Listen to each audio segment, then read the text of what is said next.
I love this. I'm so glad you brought this up.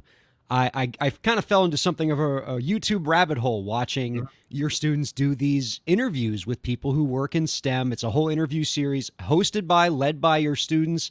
Really cool way to expose not just to the world, but to your students specifically, the careers that exist in STEM and the people who've come before them, as you said.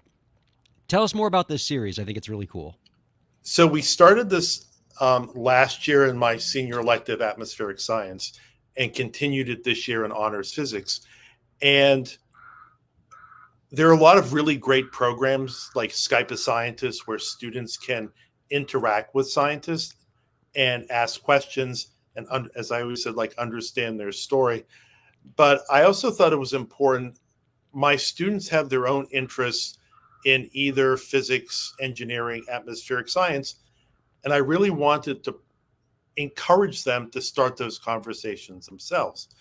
So the goal of the assignment is they have to reach out to at least 3 physicists or engineering of their own choosing.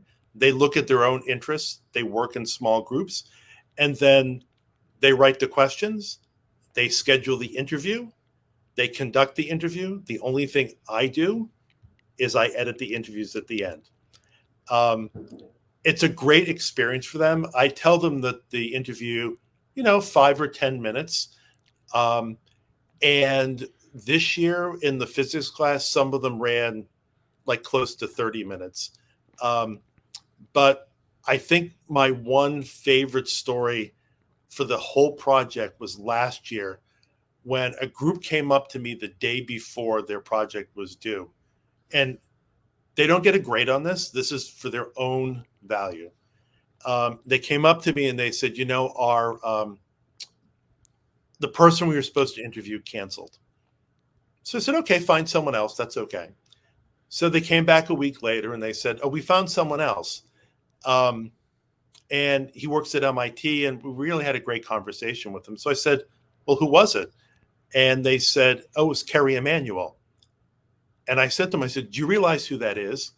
And they said, yeah, he's an atmospheric scientist at MIT. And I was like, no, he is like the all-time guru of atmospheric science. That's who you talk to. And their interview was phenomenal. A lot of times the interviews just go organically and naturally. They sort of give up on the questions that they have. They are really great conversations. The feedback I got from the students is they really enjoy doing them.